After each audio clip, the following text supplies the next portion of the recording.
Assalamualaikum warahmatullahi wabarakatuh. Hari ini kita jumpa lagi dengan cikgu. Kita akan belajar tentang koordinasi badan ataupun kawal atur badan lah. Macam mana kita hasilkan tindak balas. Okey.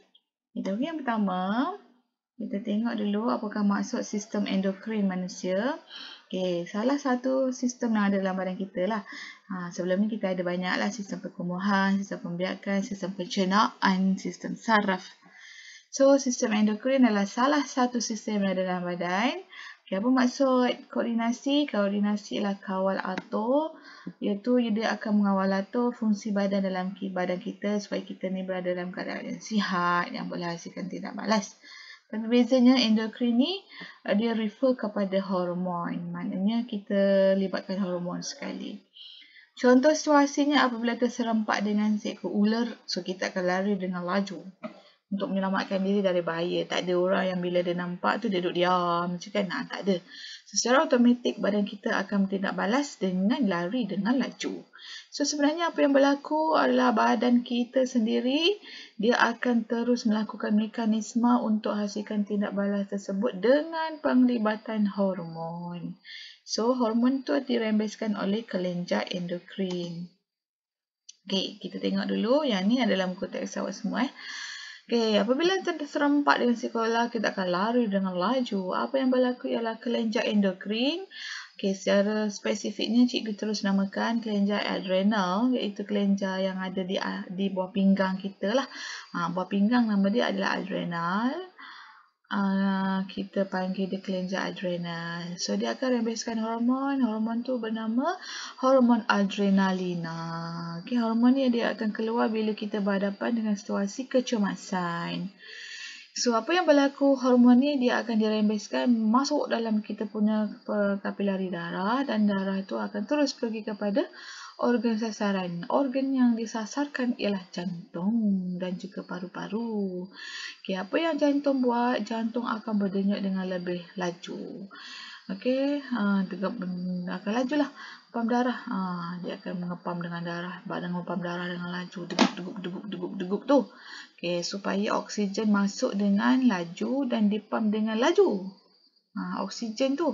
Sebab tu lah jantung tu kena berdegup laju. Pada masa yang sama, paru-paru pun akan naik turun dengan laju supaya oksigen tadi masuk dengan cepat. So, kadar pernafasan pun akan meningkat.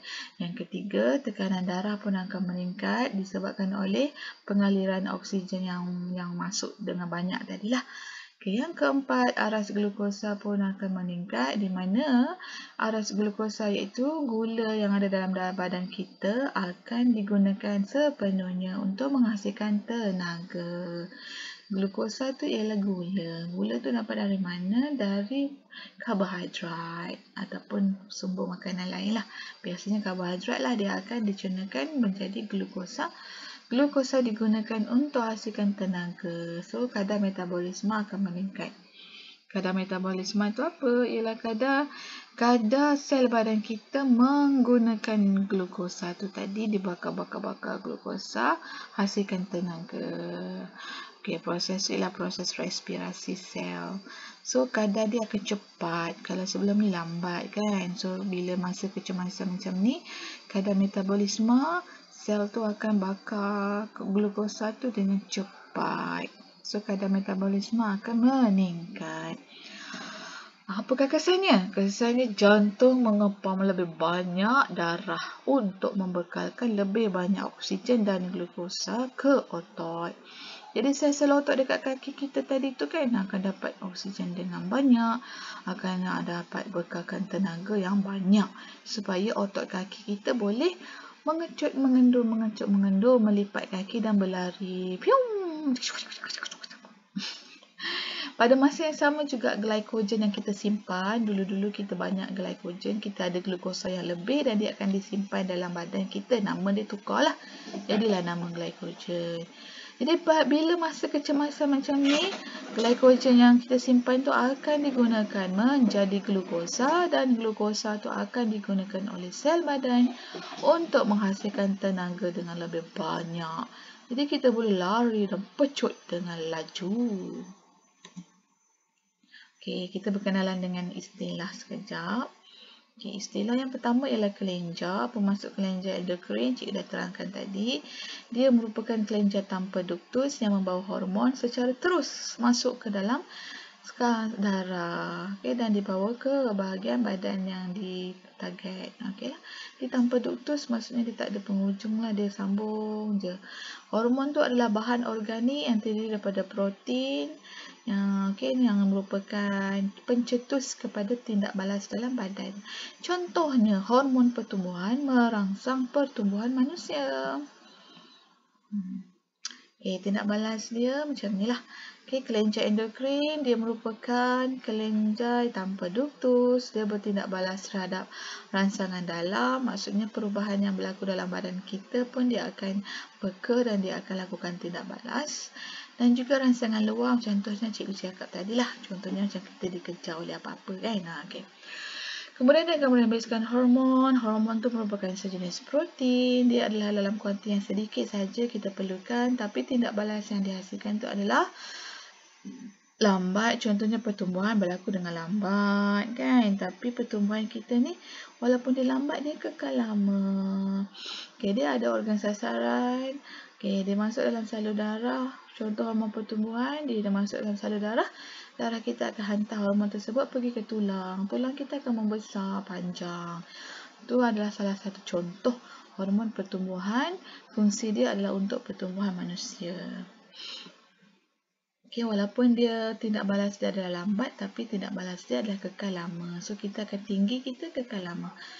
Seterusnya kita tengok labeling.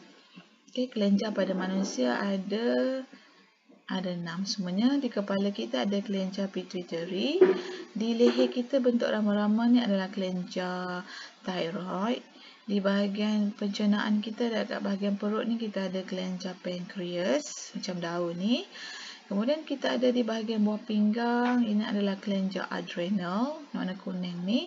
Kemudian kita ada di bahagian ovari, itu kelenjar ovari bagi pembiakan wanita dan testis untuk pembiakan lelaki. Ini adalah kelenjar-kelenjar yang perlu ingat. Untuk latihan pengukuhan pada hari ini, cikgu nak pelajar semua tulis dalam buku latihan. Labelkan ini sahaja. Tulis sahaja. P tu apa, Q ni apa, R tu apa, S tu apa, T ni apa dan U tu apa. Sebagai latihan pengukuhan lah. Itu sahaja untuk pada hari ini. Kita jumpa lagi pada kelas yang akan datang. Jangan lupa buat latihan dan hantarkan pada cikgu untuk semakan. Bye-bye. Assalamualaikum warahmatullahi wabarakatuh.